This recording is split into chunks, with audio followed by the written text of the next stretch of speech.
Hello everyone, मैं साक्षी। आज हम इस वीडियो में कालिदास द्वारा रचित अभिज्ञान शकुंतलम नाटक की चर्चा करेंगे।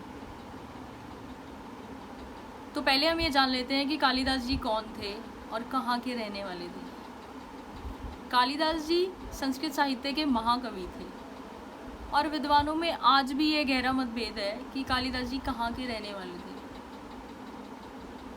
कालिदास जी ने अपने कुछ ग्रंथों में उज्जैन का इतना विस्तार पूर्वक वर्णन किया हुआ है कि उज्जैन के निवासी उनको उज्जैन का बताते हैं। वहीं दूसरी ओर उन्होंने हिमालय और गंगा का भी इतना रसमगन होकर और विस्तार पूर्वक वर्णन किया हुआ है कि हिमालय के विद्वान उनको हिमालय के आसपास का बताते हैं। लेकिन निश्चय से कुछ भी कहना मुश्किल है कि वे कहाँ के रहने वाले थे। लेकिन हाँ,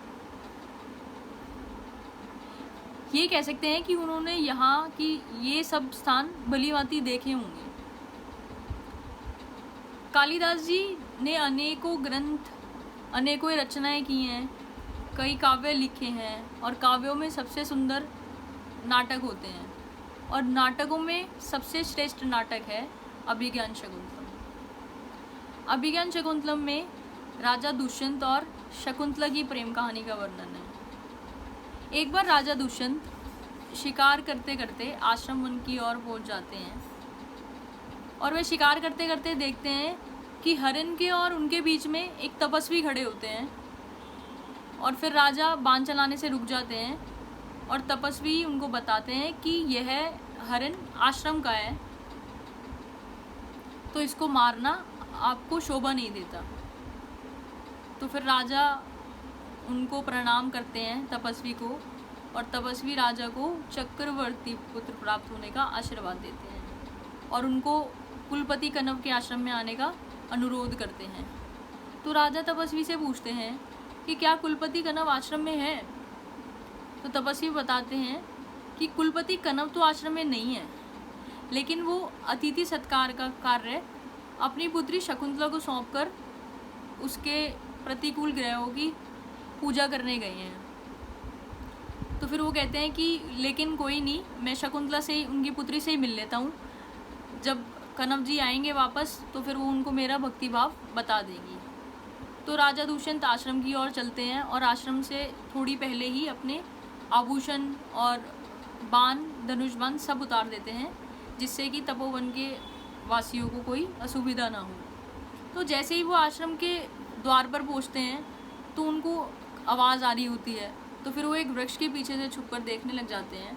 तो वो देखते हैं कि वहाँ से 3 मनोहर तपस्वी कन्याएं आ रही होती हैं। तो उनको देखकर वो सोचते हैं कि ये तपस्वी कन्या होने के बाद भी इतनी मनोहर हैं, जैसे कोई रानीवासी भी ना हो।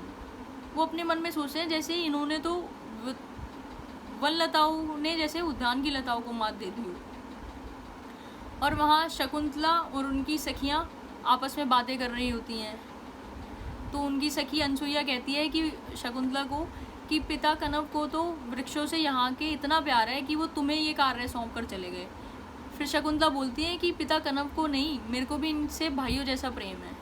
तो वही राजा उनको देखकर अपने मन में सोच रहे होते हैं कि कनव ने यह तो अच्छा नहीं करा कि अपनी इतनी सुंदर पुत्री को तपस्वी बना रहे हैं और उनको इतना कष्ट पहुँचा रहे हैं। यह अच्छी बात नहीं है। ये तो ऐसा प्रतीत होता है जैसे नीलकमल की पंखुड़ी से बबूल कटवा रहे हैं। फिर शकुंतला ने वलकल वस्त्र पहना होता है जो उनको कसकर आया होता है, तो वो अपनी सहेली से उसे ढीला करा रही होती हैं। तो राजा दुष्यंत ये सब देख रहे होते हैं और वो अपने मन में सोचते हैं कि शकुंतला एक वलकल वस्त्र में इतनी सुंदर लग रही होती है, जैसे काई लगा हुआ कमल भी इतना सुंदर लगता है और जैसे कलंक होने के बाद चांद भी इतना सुंदर लगता है। तो ऐसे ही एक सुंदर व्यक्ति को कुछ भी पहना दो, वो सुंदर ही लगता है। और वहाँ वो सखियाँ आपस में बातें कर रही होती हैं और पौधों में पानी डाल रही होती हैं। तो जैसे शकुंतला पौधों में पानी डाल रही होती है तो एक भंवरा उड़ के उनके मुंह पर मंडरा रहा होता है। तो वो इधर उधर जाती हैं, लेकिन भंवरा उनके पीछे पीछे आता है तो वो परेशान हो जाती हैं। तो इतने ही राजा दुष्यंत आ जाते हैं और पूछते हैं कि कौन तपस्वी कन्याओं को परेशान कर रहा है। तो वो बताती हैं कि एक भंवरा उड़ के आया है, वो आगे पीछे घूम रहे हैं, तो उससे थोड़ा परेशान हो गए। तो वो उनसे पूछता है कि और तुम्हारा तप कैसा चल रहा है। तो वो आपस में एक दूसरे को देखने लग जाती हैं और उनका आतिथ्य सत्कार करती हैं और उनको धन्यवाद करती हैं कि वो यहाँ आए, और उनका आतिथ्य सत्कार करने के लिए वो उनके साथ बैठ जाती हैं। तो फिर राजा दुष्यंत उनसे पूछने लग जाते हैं कि कनव जी की पुत्री कौन है। तो फिर वो बताते हैं कि शकुंतला कनव जी की पुत्री हैं। तो राजा दुष्यंत उनके बारे में पूछने लग जाते हैं और फिर वो शकुंतला के बारे में और वर्णन करने लग जाती, बताने लग जाती हैं उनकी सखियाँ कि ये कनव जी की पुत्री है। और क्या कहते हैं, कनव जी होते तो वो आपको अभी सौंप देते इनको, और वो वैसे भी इसी तलाश में है कि इनके जैसा कोई इनके अनुरूप कोई वन मिले तो वह तभी इनका विवाह रचा दें। तो राजा पूछते हैं कि कुलपति कनव जी तो बचपन से ही ब्रह्मचारी हैं, तो उनको ये पुत्री कैसे हुई। तो फिर वो बताती हैं उनकी सखियाँ कि कुलपति कनव जी की पुत्री तो ये नहीं है, लेकिन उन्होंने पालन पोषण किया हुआ है उनका।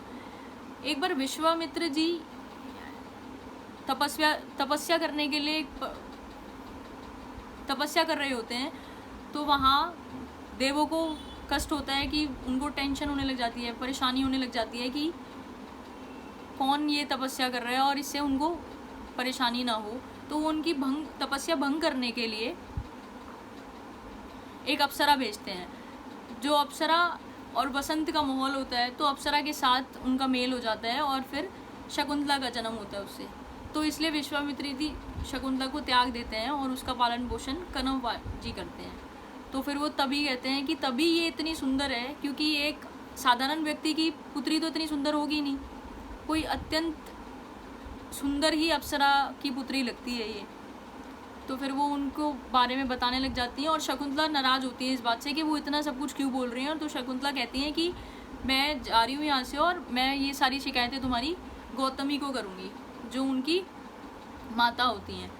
तो फिर वो शकुंतला का लेकिन अंदर से मन नहीं होता और उनकी सखियाँ शकुंतला को रोकने लगती हैं। और फिर शकुंतला को रोकते हुए वो कहती हैं कि तूने पौधों को पानी नहीं दिया, तो पौधों को पानी देकर जा पहले, फिर जाइयो। तो इतने ही राजा बोलते हैं कि ये तो वैसे ही इतनी थकी हुई हैं, इनसे पानी मत दिलाओ और इनका ऋण उतारने के लिए मैं आपको अपनी अंगूठी दे देता हूँ। तो वो कहती हैं कि आपने ये कह ही दिया, यही बहुत है हमारे लिए, लेकिन कोई नहीं, ऋण उतर गया, अब शकुंतला तू जा सकती है। तो शकुंतला चिढ़कर बोलती हैं कि मैं क्यों जाऊँ, तेरे कहने से मैं आऊँगी या जाऊँगी नहीं, जो मेरा मन करेगा मैं वही करूँगी। और राजा दुष्यंत ये सब चीज़ देख रहे होते हैं और शकुंतला भी शर्माई हुई होती हैं और उनके मन में भी कुछ भावनाएं उत्पन्न हो रही होती हैं शकुंतला की राजा की तरफ। तो राजा और भी सब कुछ पूछते रहते हैं कि क्या ये इनके पिताजी विवाह करेंगे या फिर ये कंवारी रहेंगी और यहाँ की सेवा करती रहेंगी। तो फिर वो बताती हैं कि नहीं, पिताजी अगर यहाँ होते तो वो आपको सौंप देते अभी तक। तो फिर वो इस बात से खुश हो जाते हैं और सोचते हैं कि जो उन्होंने मन में सोचा तो वो अब पूरा होने ही वाला है।